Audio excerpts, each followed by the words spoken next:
Great. If you have questions, please, we kindly ask you to use a specific Q&A box that you can find below, rather that one instead of the chat, to share your questions, and we will make sure that we'll answer them at the end. We are saving some time for discussion.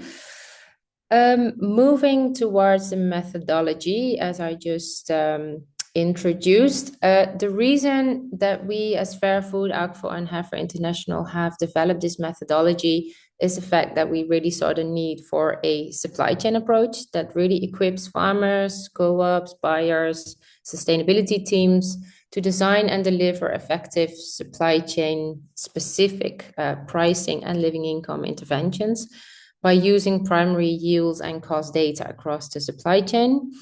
Important to notice here, this is not about creating sector-wide proxies or benchmarks. It's really about adding the income layer to sustainability monitoring in specific supply chains. And I'm very happy that we have Sandra from Akvo present with us today to be guiding us through the methodology. Sandra, could you please open up your camera and introduce yourself? Hi, Lucia, and hello, everyone. Nice to see everyone. My name is Sandra Fudorova, and I work at Akvo as a data services expert.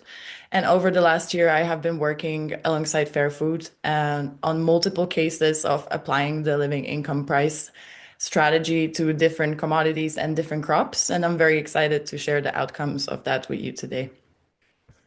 Great, thank you. First of all, Sandra, can you tell us what makes this methodology different from other living income approaches that we know? The main elements that actually make the methodology stand out is the use of actual household level farmer data instead of proxies or benchmarks on yields and costs. And these allows us to determine the living income price per individual farming household, which means that we are getting a much larger level of detail than some other methodologies are currently offering. When we have such detailed data, we are able to do much more targeted analysis, whether it would be segmentation analysis through our cost yield efficiency method, or by modeling change and quantifying household level impact. To put it into a nutshell, the methodology really gives you all the tools necessary to understand your farmers' pricing needs and how your interventions may impact them. Great, thanks. That's a really clear introduction. Can you please guide us through the formulas the methodology is built on? Yeah, to get to the farmer's living income price, we essentially quantify all the costs that farmer households need to cover in a given year, and we determine how much they need to earn per kilogram of whatever they are selling to be able to cover those.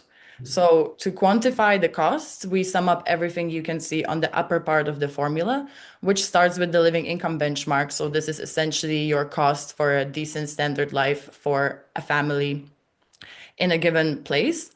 And we add to that the production cost. So everything it costs them in a year to produce whatever crop they are producing. And also the farm depreciation costs, which is a way for us to also account for the rather large initial investment that goes into the farming. Once we know how much farmer families need to cover, we then divide that by the total volume of whatever they're producing, and we determine the cost, the price they need to be paid per kilogram, which then becomes the living income price.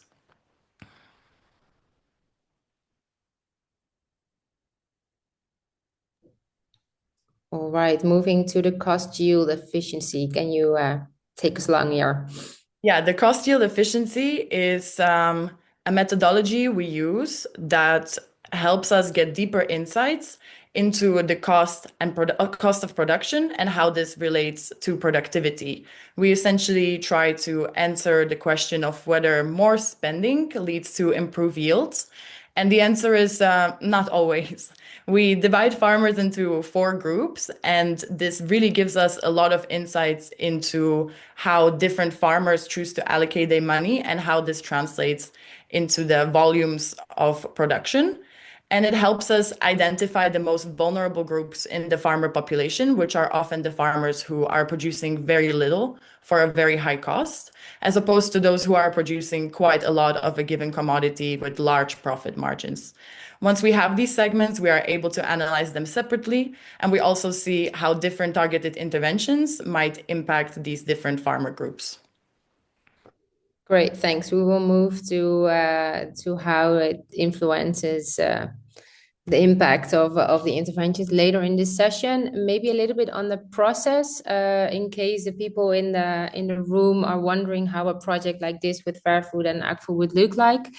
This slide shows a process of how we are working together with supply chain partners to turn data into actionable insights that actually can be used to inform both projects, but also pricing strategies.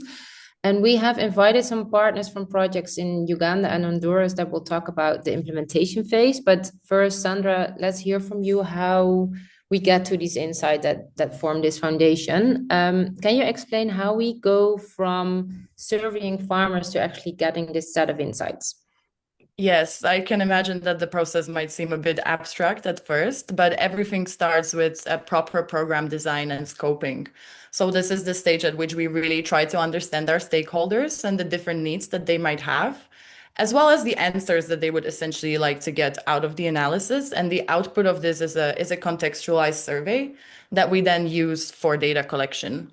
Once data collection ends, we clean and process the data, we do segmentation and analysis, and we essentially come out with living income price baseline reports, which outlines the living income price as well as the implications of it for different groups. And this is then followed by more practical steps, so such as sense making and validations, where we really bring the data back to the farmers or to different local experts who help us ground these findings in the local reality. And then it leads hopefully also to intervention implementation. So the actual help and providing the improvements that are needed within the communities. And ultimately the full scaling, which leads to an integrated strategy, which has a living income price at its core. Lots of steps, lots of learnings. Let's move to the map, where we share an overview of the current projects where the methodology is being implemented. As you can all see, there's quite a broad range of commodities and regions that we are working in. And it's also being applied at different levels in the supply chains, where it's mostly very practically being used by the private sector and local producer organizations, such as the ones in Honduras, Ghana, India, Uganda. But in Sierra Leone, the methodology has been used to gather data insights for the cocoa sector on a district level. Here we did not involve the private sector, but the Ministry of Agriculture and the Produce Monitoring Boards, they were involved in validating the findings, so we can use these findings to engage the private sector in projects that are really grounded in data. Very special case studies also coming for this one, and all lab participants will receive it in the coming days. It's safe to say different applications at different levels of the supply chain. This have all led to quite some adjustments within the strategy, and it's been a continuous learning process we've been going through together. Sandra, as an analyst, what are the two main learnings from the projects we have done so far, and how did you see the methodology evolving? One of the most crucial learnings, and also a large recommendation to anyone who might be thinking of going through this process, is to really focus on having a good pilot. So what we see across the cases is that no matter how well you try to prepare your survey or how bulletproof you think your questions are, there are always issues that come up during data collection that are essentially limiting your data quality. And by having a really good pilot, you can avoid having the large investment into the large scale data collection only to come out with data that is less usable than you would hope. And the second thing we see is that giving your stakeholders a snippet of what they might expect, so a part of the data, a part of the analysis, often leads to many questions that we sometimes struggle to answer in retrospect. So it's always good to spark up the conversation and really get to the core of what individual stakeholders are looking to find out. And that then also leads to the data being more usable and being more actionable and actually creating impact. So that would be the two learnings: to have a really good pilot and to ensure that you're sharing the data with your stakeholders early on. Great, thank you very much, Sandra. I think it's time to also hear from our other partners that have been working with us to bring this methodology to life in very different contexts. Firstly, Andrea, calling in very early from Honduras today. Could you open up your camera and please introduce yourself and tell us about Molinos de Honduras? Yes. Hi, Locha, and hi, everyone. Good afternoon to, I'm guessing, most of you, and maybe good morning and good evening to some others. Very happy to be here. My name is Andrea Moncada. I work at Molinos de Honduras in the sustainability department for over 6 years now. And what I usually oversee are the social projects that are always linked to improving farmer livelihoods.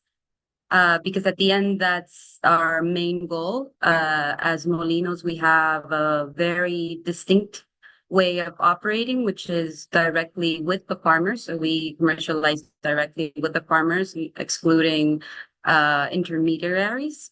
So this, for us, it's really important to help farmers improve their livelihoods. So that's in a nutshell, that's what we do. Thank you. And Molinos was the first partner to test this methodology, this model in 2024, where we did the first round of data collection back in July last year. And you have really provided some valuable input that shaped the approach that we now use, both your team in Honduras, but also in Vocafe's wider sustainability team in Europe.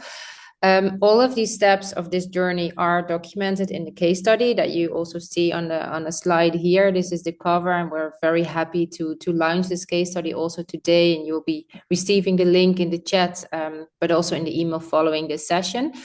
Andrea, before we move into how we use the methodology, can you introduce your farmer support program, Vocafe Way? Yes, definitely. So Volcafe Way is our global sustainable sourcing program that works directly with coffee farmers, as I mentioned before, in our case at least, to improve farm profitability, productivity, resilience, and reduce costs. So through our network of field technicians that we have, we provide trainings, tools, technical assistance, so farmers can adopt better agricultural practices that we can provide with our specific methodology. And this helps us ensure a traceable, responsible supply chain. All right, so let's look at one of the key insights that we gained from our research in the graph you see on the slide. This is a disaggregated graph for the yields for the Vocafe Way versus the non-Vocafe Way farmers. Andrea, can you explain how this disaggregated data helped you to analyze your supply chain and how this has influenced your methodology for your farming program? Yes, this actually has been quite helpful for us because at the end, not trying to say it like in a grandiose way, but at least on a personal level, I've seen the presence of Volcafe Way in farms and how it does impact farmers in their productivity, in their way of improving their quality and reducing costs and just being able to be profitable with the same amount of land, which normally in Honduras is very, very small, average 2-3 hectares for a farmer. So even with that plot of land, seeing those results through Volcafe Way, we know for a fact that the methodology works. So actually seeing this and seeing results and actually seeing data that was collected and having this comparison, I think can only further, let's say, confirm what we already knew, that by adopting the Volcafe Way practices, farmers are receiving or having a better yield or having an improved productivity. So, and this also comes, and I think maybe I'll talk about it a little bit further into the presentation, but this also comes very in handy to see in price fluctuations, with the market being so volatile every now and then, we can see that this aggregation actually makes sense a lot versus bulk FAA and traditional practices. Okay, thanks a lot. That's a really clear insight that we're really talking also about validating that the program that you are running, you're actually already on the way towards a living income, and this is supporting it. So that is great.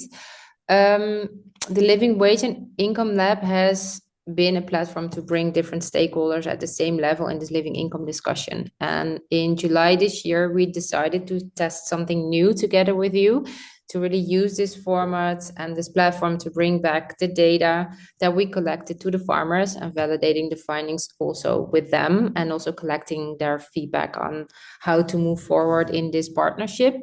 So we held a sense-making session with farmers in July this year. Why was it important to validate these income data directly with farmers?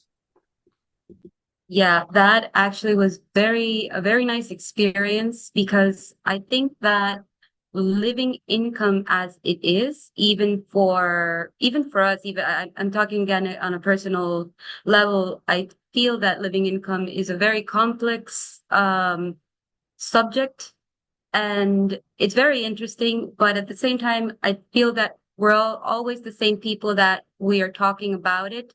And sometimes I feel farmers may or may not have an idea. So I think if we see it from a perspective, if at least they have some idea, they will be more keen to, or more open to, being involved in projects, being involved into, okay, let's see what we can do to improve. So in these sessions that we had with these farmers, the idea was that having like a very grounding discussion of what they felt, what was their experience, if they had ever heard of living income. Surprisingly enough, I feel that most farmers were very engaged, were very open, were very curious, and most of them understood, at least to a basic point, what living income is. And as a matter of fact, I feel that it exceeded my expectations, because they understood that, they were able to, let's say, have testimonials explaining how they actually have had a living income. So that was actually very nice within what we shared with them, with the results of the surveys that we did, seeing them engaged with the whole presentation. We also did exercise on production costs and barriers when it comes to achieving a living income or a decent livelihood, as we talked about in the session. And we got some very valuable feedback and inputs there also from the farmers. Can you share something on this, and maybe also on how this might be used in terms of how we see our partnership evolving in setting up projects or creating more impact together? Sure. Yes, actually, the games, let's say, what we did with them was for them to understand costs, because at the end, and I think I'm not saying anything new to most, but one of the biggest challenges that farmers have, and I think it's not only Honduras as well, is being able to keep track of their costs, or take into accounts of their costs. So I know that most of them have a hard time reading, writing. Some have those difficulties. So it's not normal for farmers to write down their costs. So this, let's say, the games that we did were very interesting, because a lot of them understood what their cost was, and at least, let's say, we're on the right path into understanding. Maybe I can't fully say 100%, but they did understand where their costs are going and what it means to reduce costs, what it means to if they have unforeseen expenses. And all of this, I think I want to tie it down. Most of them, let's say, have been introduced to Wolcoffe Way. I can't say all of them 100% were part of Wolcoffe Way, but Wolcoffe Way sees these costs, because at the end we want them to see their farm as a business. So this is part of the methodology, let's say. So when the farmers were doing these exercises, it was easy for them to understand, and the ones that didn't were actually, it was like a learning experience for them. And that being said, and tied down with what your second point, Locha, our partnership with Fairfood, this is kind of what it's all about. We've known Fairfood for quite some time now, but it was until this year that we, let's say, officialized our partnership through an MOU and through this living income strategy. Because at the end, the idea, we have, I think, the same goal to improve farmer livelihoods. So all of the projects that we seek are aiming towards that objective of improving farmer livelihoods. In this case, I think living income is a very important topic that is not new. I think we've all heard of it for quite some time now. So yeah, I think this is the beginning or the first steps to creating bigger things. All right, thanks a lot for sharing your experiences, Andrea, and also very excited to see where the partnership is moving towards. Going to our next speaker, let's move to East Africa, where our collaboration with Ndugu began as a pilot under the Reclaim Sustainability program and is continuing through the due diligence fund funded by GIZ. In this project, a Dutch coffee roaster, you might all know, Wakuli, and the Ugandan coffee producer organization Ndugu and Fairfood are working together to explore how income data can be used to target living income project intervention, but also pricing strategies. Bless, a very warm welcome to you. Could you please open up your camera, unmute yourself, and introduce yourself and Ndugu, of course.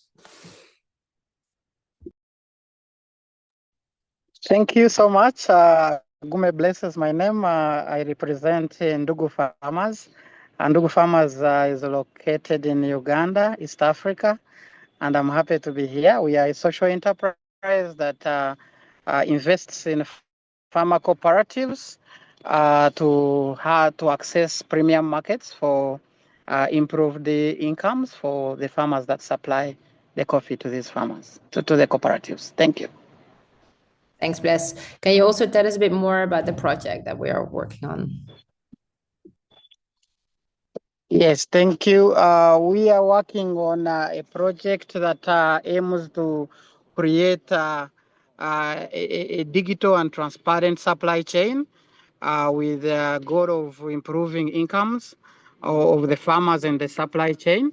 And the idea is to see how we transform this data into cooperatives and Ndugu making interventions that improve the incomes of those farmers who supply those cooperatives. All right, let's talk about prices, Bless. We all know they are historically high at the moment in some cases, or many cases, even meeting a living income price. However, when we look at the graph that is shown on the screen, that is a result of the research that we did from our pilots. When prices drop again, there will be a living income gap for almost all farmers. And we know it is very likely that this will happen anytime. Farmer resilience is really a key priority also for Ndugu, and you want your partners to chip in, participate by supporting the adoption of more sustainable agricultural practices. How do you plan to use this information on living income price for your contractual agreements with clients like Wakuli in this project? Thank you. You bring a good example. Wakuli is very specific at paying a living income price to farmers, and their interest is in understanding all the costs involved, the possible margins for the different actors. All of these things help us in negotiating a contract that is regardless of the international market prices, but is more focused on making sure that a farmer at the end is able to earn a living income price that makes sense to the efforts they put in the coffee. And we have seen over time that because prices change across the world, you have to create a dynamic system or model in which you set prices for every contract that we are negotiating. Right now, the past season has had higher prices. So if you see our data is showing us most farmers are earning above the living income price that is accepted. However, when these prices go down, and we know that the prices always go down, we already know the struggles of the farmer.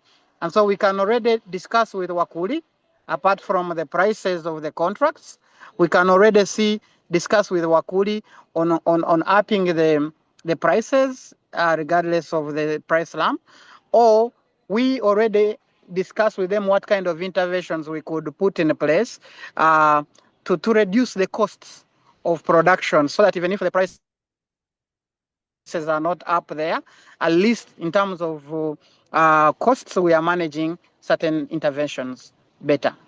Okay, before we move to the interventions, how do you see this data also informing your pricing strategies beyond this DDF project? Can this model also influence other buyers or your discussions with other buyers? Yes, very much. We have already our domestic contracts were informed by data, traceability data, but we did not make so much in terms of generating interventions out of that data. What the DDF project is helping us is to analyze the data into very specific either interventions for the farmer or points that we need to discuss with some of our clients. So we have local clients who already allow us to sit and explain why we are asking for a specific premium, and it is usually based on the data. But we did not do a good job over the past years in how in defending the prices of the cooperatives.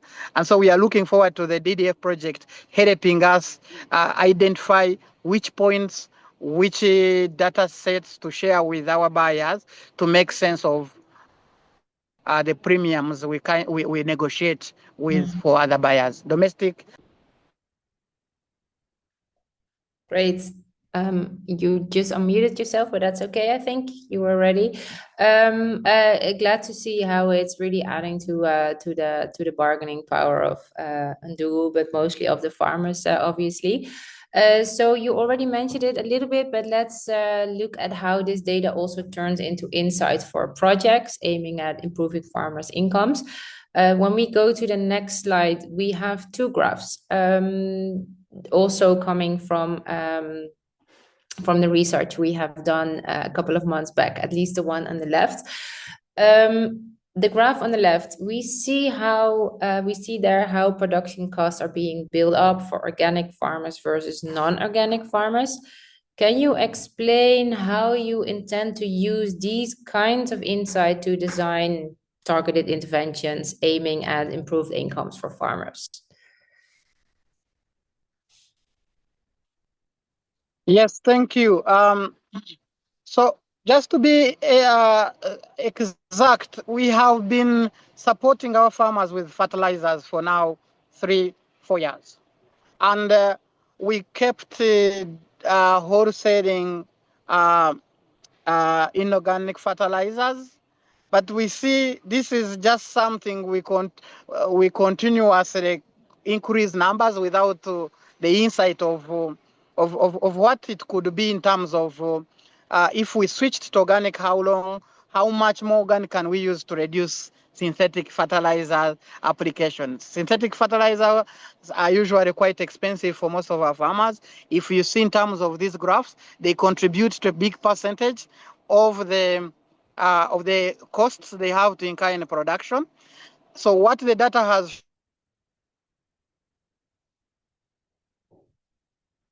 shown us is that if we can invest in reduce the amount of synthetic fertilizers we are using over time, we could help the farmer reduce the overall cost of boosting soils and crops or production. So this is already a small insight that helps us make a decision on where Ndugu should invest most of its resources in terms of which kind of fertilizers we buy, and how they can eventually reduce the farmers' cost, but also for our own interventions. We are now already producing. We're helping cooperatives produce composite manure by themselves, biochar.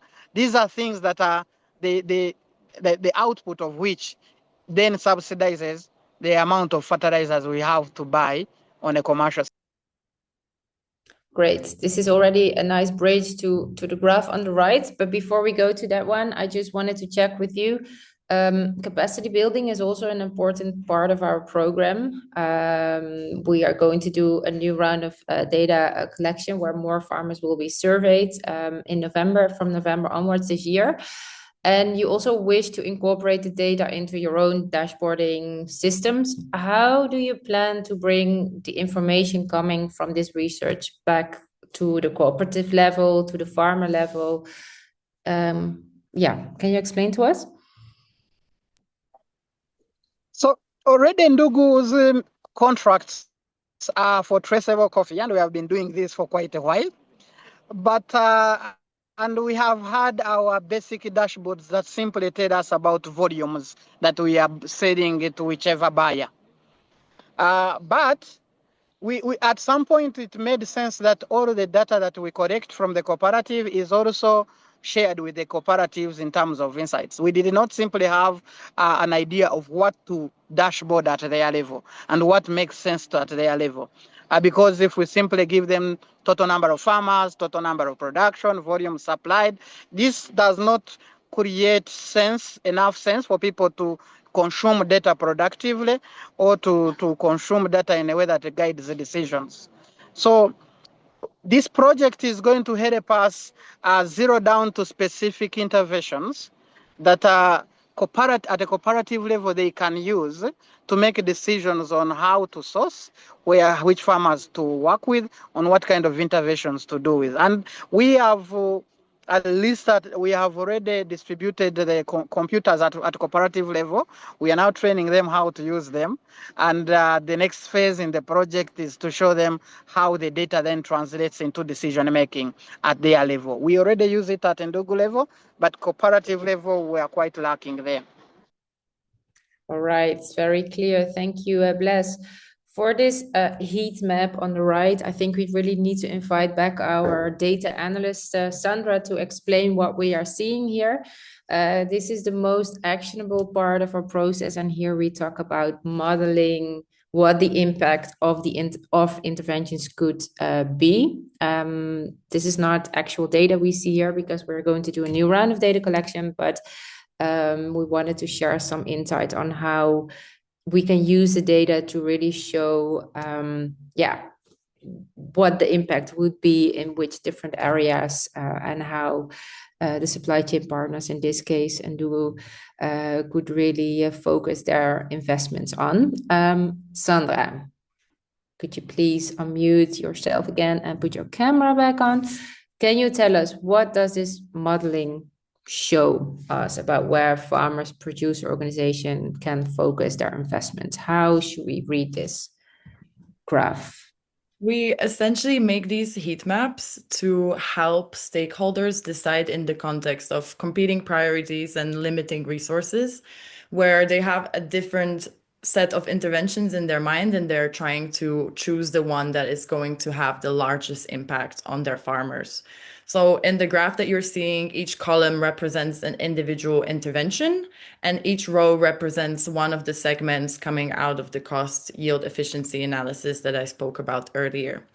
The cells in the green represent the interventions that are having the largest impact on the living income price and are bringing about the largest reduction in the living income price. So if you see that an intervention is across the board for every segment in green, this is an intervention that is clearly generating impact for every segment within the population.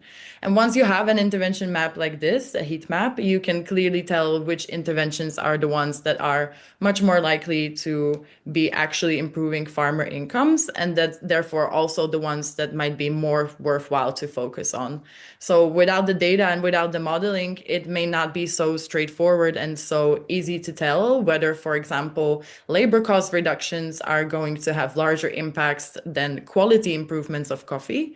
And doing modeling such as this helps us really come down to the bottom of what is the best way forward in improving farmer incomes. All right, thank you. Bless, one last question to you. Here are a couple of interventions that are relevant for Ndugu, like, I just find out that Bless is disconnected, so there might be an issue with his internet connection. Then we will skip this question. Hopefully we will have Bless back in the room soon. Just to mention that also a case study on this project in Uganda is coming in November, so everyone can follow the analysis in depth and also read the insights that is now informing our next steps. Sandra, you are raising your hand. Do you want to add something here? No, sorry, that was accidental. All right, no worries, no worries. Okay, thanks a lot for all the insights, Sandra, Andrea, and Bless, that you have shared so far.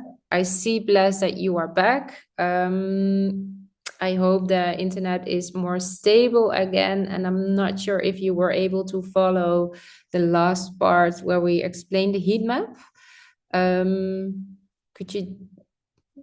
Could you let us know if you're back and if it's working again?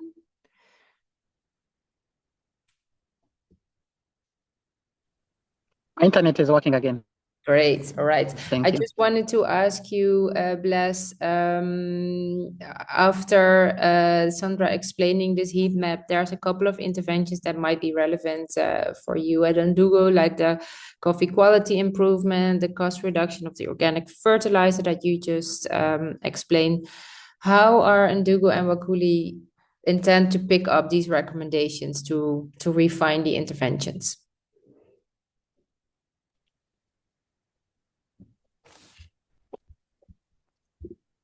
Thank you. We have already identified a group of farmers that we are working with directly to supply specialty coffee, and this group has very specific interventions that are in line with that now confirm some of the interests that Wakuri wants to deliver to some of the suppliers of their coffee. And we had a couple of interventions, but because of the data, selections are quite specific to a certain set that makes sense to the cooperatives, to Ndugu and the farmers. So what the data is showing us is not everything Wakuri wants to implement is required for implementation. And this group of farmers that supply Wakuri, we are being quite specific, especially on intervention that is for farmers on the long term, and interventions that boost the quality of coffee that the farmers will produce and supply to Wakuri. This is all informed by data. For the first time, we can now say, oh, we know what we are going to do, not because there is support, but because the data says so. Thank you. Thank you, Bless. Well, to everyone in the room, stay tuned. We will be launching the case study in November, so you can follow up on the analysis and the learnings from this project. To all the speakers, thanks already for sharing your interesting insights. Before we move to the Q&A, I see some questions have been coming in. We have some resources that we would like to announce. Firstly, as mentioned, we are very happy to officially launch today the first case study in which we share all the insights from our study in Honduras. You will or have already received this in the chat, and you will also be receiving this in the follow-up email of today's session.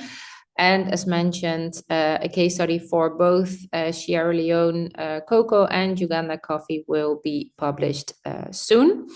Then Akvo and Fairfood have also put their hands together to develop an open source farmer income data toolkit with everything you need to start your own living income research in your value chain, from developing a baseline survey to the data collection, doing analysis, and also creating valuable insights. As you can see on the next slide. It is also a resource library, so here you can also find all the documentation on the projects, previous projects, and learn from other cases. The toolkit is live and can be accessed through the link you see here below. Obviously, we will be sharing the presentation after the session. We will also be hosting a technical workshop for this specific toolkit in November, and you will be receiving an invitation to this workshop also soon. Moving to the Q&A, I see there is a first question from Stefan Petruccio. I'm hoping I'm pronouncing your name correctly, and I think this is a question directed to you, Sandra. Can you explain this graph? Low cost, high productivity has a lower median income than low cost, low productivity. This seems counterintuitive. I'm assuming this is about our price modeling slides. Could we maybe bring that slide back? And Sandra, could you perhaps answer this question? Hi, Stefan. Very good eye for catching this. Actually, in this data set, the data was really interesting and quite a pleasure to get stuck into. What we see when we do this segmentation is that because it's coming from the data and it's not something that we can necessarily prepare for, the results are often quite counterintuitive. So what we saw in the case of Uganda, as you might have seen during the formula being up for the living income price and also for incomes, one of the most influential factors to the income that a household can earn is the land size that is available to them. And in this specific case, we also saw a combination of larger family sizes and therefore needing more money, and also smaller land size available that has led to the income data being less straightforward. So I understand the question, but in this case, it's a matter of variations in land size between the different segments and also variations in household size, which means that the farmer families need different amounts of money, which leads to different gaps. Yeah, I hope that answers your question. And if not, please go ahead and share a follow-up question in the Q&A. And I think this is also explaining why there is a need for comprehensive case studies because data comes with a lot of explanation. The next question that we have received is, I think also for you, Sandra. I see that the cost of fertilizer for inorganic farmers is lower than for organic farmers. So cost reduction is not a benefit of organic farming. Maybe something you can talk about, Sandra, and let's also invite Bless maybe to complement to this. Yes, if I understand the question correctly, hopefully, even though the fertilizer cost is different between the farmer segments, that does not necessarily translate into cost reductions being not beneficial for different segments. What we are really trying to come to when we do this segmentation analysis and when we separate farmers into different groups is trying to capture the nuances. So even though fertilizer cost reduction may not bring about such large benefits, This is really hard to quantify just by simply looking at the data, because the different groups are also producing different volumes, which means that cost reductions are generally having different results. So that's also what Lotte was just talking about, and a part of the reason why the case studies are so interesting, because they provide a lot more insights into these questions that you might be having that are not super apparent just by looking at snippets of the graphs. Thank you, Sandra. Bless, and maybe also Andrea, from your experience, could you also share something about this or complement this?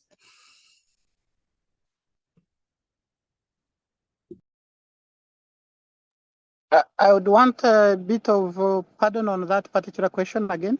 Thank you. So the particular question was on, I see that the cost of fertilizer for inorganic farmers is lower than for organic farmers. So cost reduction is not a benefit of organic farming?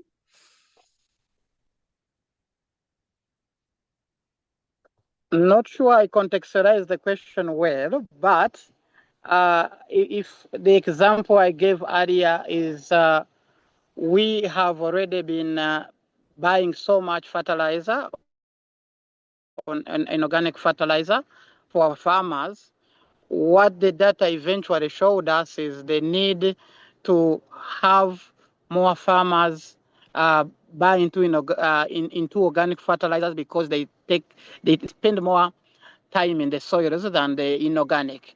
And the advantage that gives the farmer is then eventually they get to buy less inorganic fertilizers, which overall reduces the cost of production for them. I don't know if that speaks exactly to what the question is. Thank you. Thank you, Bless. Yeah.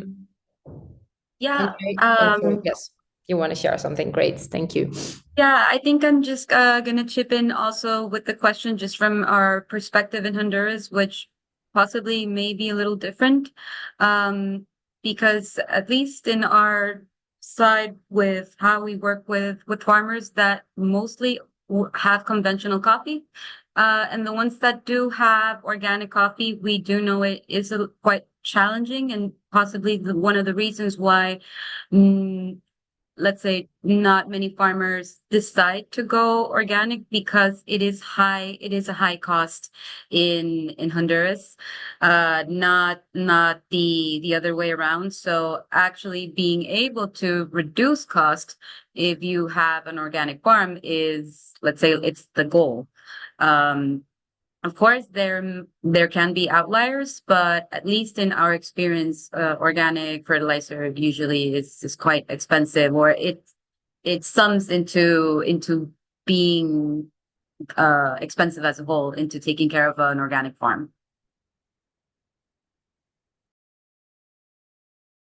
Great, thanks a lot, Andrea. If more questions are coming in, we will make sure to be answering them in the follow-up email. I just wanted to save a little bit of time to check in with the speakers and ask them to share one last thought or wish for the future, or how they would like to see the methodology or this approach or strategy evolving. Please go ahead, guys.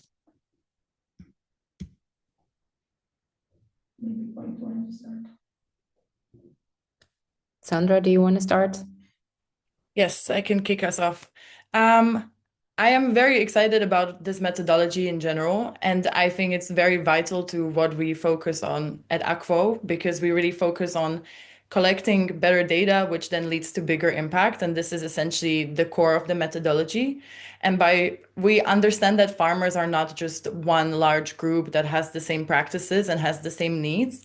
And I feel like that is really captured at the core of this methodology. And with every different iteration that we do and with a different crop in a different country, I feel like the methodology is evolving and is really becoming a usable tool for farmers to argue for better prices, and is actually having real world impacts, which is really encouraging to see and motivating to keep working on.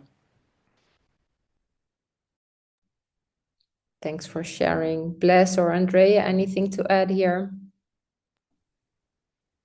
Well, I think that trying to summarize it, I think I'm very excited for what lies ahead in our partnership, and not only the methodology itself. I feel that we have begun on the right foot to reaching goals, having objectives that are very clear. I think we're very well aligned, both you guys in the sense of technology and providing us data, and we having, let's say, the know-how in field. I think it has just merged quite nicely. So I know that not only, let's say, living income that we're talking about specifically right now, but many other topics can come, very nice data, very nice information. And at the end, I think that the world is advancing into more data, into more technology. We now have AI. So there's a lot of things that are new that we will benefit from with this data results that we are having right now. So it's kind of a general sense. So yeah, very excited, very happy to see how that creates or shows. Thank you, Andrea. Bless, any last lines from you? Ndugu has been ticking the box of collecting data, traceability data, for the sake of supplying a contract, because traceability was a condition. And so data was just something we share. I am excited by applying this living income analysis to the data, because it now powers Ndugu to step in boardrooms to negotiate contracts with the data, rather than enthusiasm or ability to sell. For the first time, we now go with the data to negotiate contracts. And for us, that's quite exciting, at least in terms of selling, getting the best prices for farmers.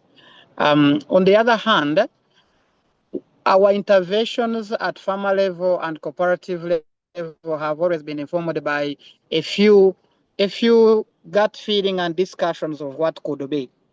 The data now supports our ability to say we are choosing this intervention over this one, because the data can show us what we are, this line or this strategy, but it can also help us project certain benefits beyond the basics of what we have been sharing. So we are quite excited because of the interventions that we could generate out of this data, in line with supporting farmers to have better incomes, but also on the other side, how we could negotiate better contracts. Thank you. Thank you, Bless. Well, it's been very exciting to hear how data in different contexts has been used to increase bargaining power, validate existing programs, developing, modeling actual living income project interventions.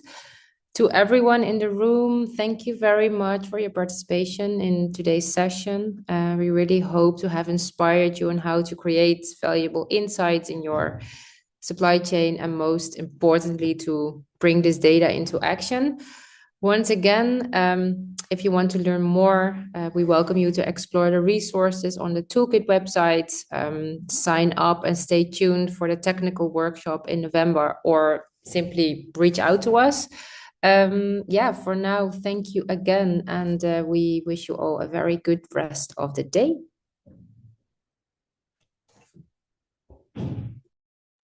Thank you. Bye-bye. Thank you, everyone.